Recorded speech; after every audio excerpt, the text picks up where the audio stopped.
The ROG Ally has been consistently one of my most recommended handhelds, on the sheer fact that it's one of the best values in gaming. You can get an open box Z1 Extreme for about $400 to $350. It's all about that timing and when you go to look, because realistically, these open box models don't sit on the shelves for long and are inconsistent at best when they are in fact in stock. Right now, like, I went yesterday to my Best Buy and it had a $350 Z1 Extreme. I checked when I got home online, they only had a $380 one left. So it's just really quick when these things come in and go out of stock. So it's just best to keep your eye on it, especially if you're really wanting one of these things. I've been using the ROG Ally off and on for the last 8 months, and it has been really good. But in my time, I have encountered some concerns I've had, and not anything realistically to do with that whole drama they've been going through with their warranties and whatnot, because I personally prefer to repair my devices myself. So I was never gonna send my device in unless I had a truly catastrophic failure. That's something that I could not fix myself, like the motherboard cracking or just some minute MOSFET fell off. Like, there was no way I was gonna send it in for like a cracked screen when I can replace that myself, or getting a new analog stick, which is what I'm gonna have to do, because I've noticed a slight kink start to develop in the top left analog stick. It's just whenever I'm going forward and doing like a rotating motion around the top portion of the analog stick, it has a light kink to it, and it's really weird. It's not too distracting. Whenever I'm playing a game like Call of Duty, where I'm doing a lot of rotational movement around that analog stick, it just feels bad. You know, it just feels like a shit analog stick. So it's definitely something that I'm going to be replacing, especially because it's just so annoying when, like I said, when I'm playing those first-person shooters, even noticeable in games like Minecraft. Other durability concerns are the microSD card slot. There was a recent article put out by, I forget the publication's name, but I'll put it down below, talking about how the actual micro SD card failures actually happen. And it has nothing to do with the actual heat. It is the actual like chips in separation in the board of the micro SD card controller. So it's kind of just a bad design that will eventually fail, irregardless of the condition you keep it in. It's very much like an Xbox's red ring of death.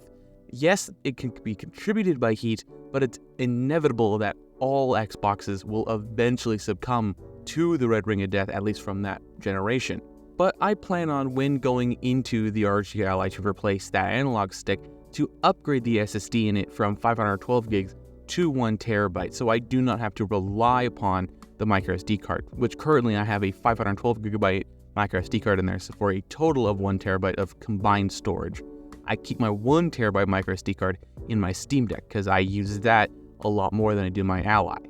Something I do appreciate in these months with the ROG Ally has been its power. The power that the ROG Ally delivers has been tremendous. Even though it has aged in these 8 months, it is still one of the best handhelds, to the point that the new ROG Ally X is going to be using the same exact Z1 Extreme processor without any modifications, not a better, more efficient design like the OLED Steam Deck to the original. It's the exact same chipset, running the exact same power delivery systems, it just has more RAM.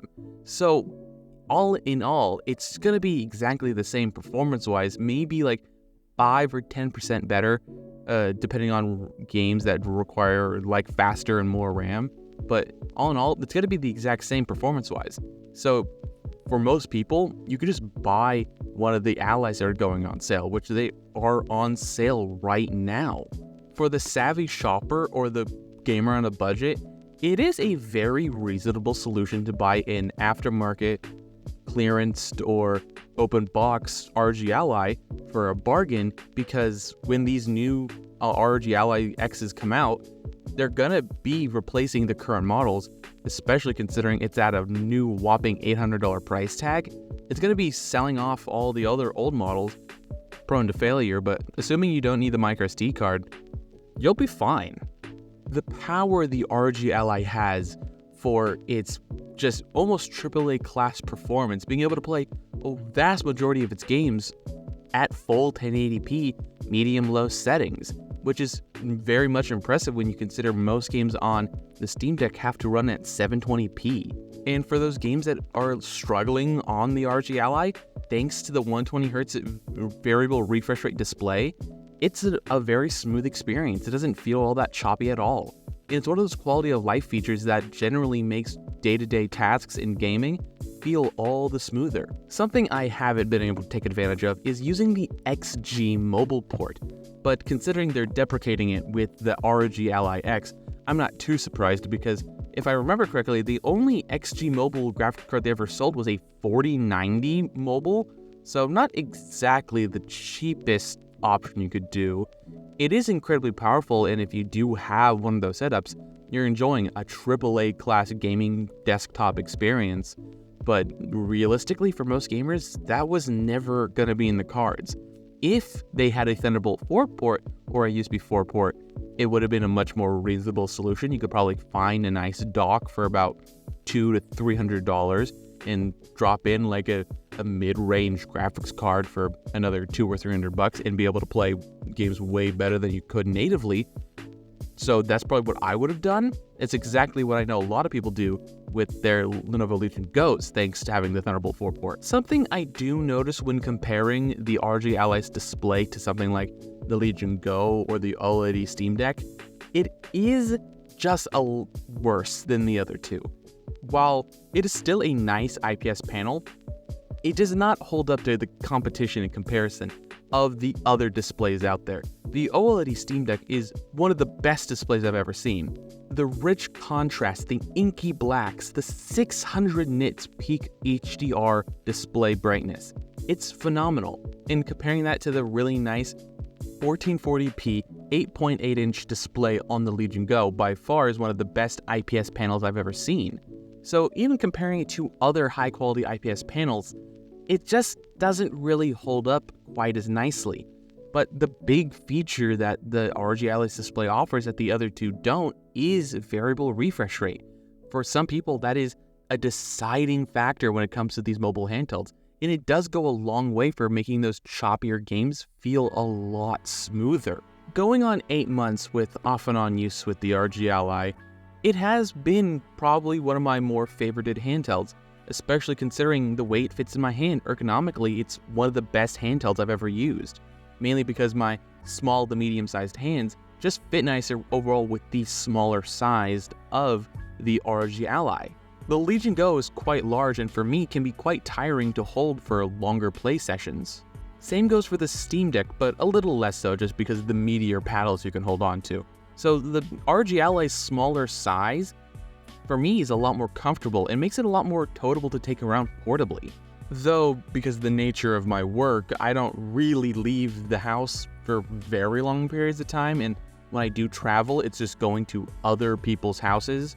So I don't really travel a whole lot with this device and playing in a car setting or a road trip setting very often.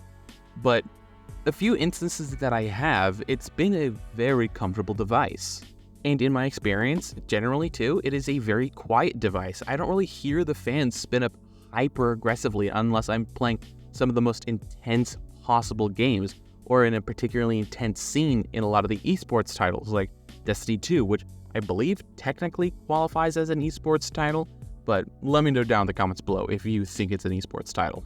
Overall, I've really enjoyed the last 8 months with the ROG Ally.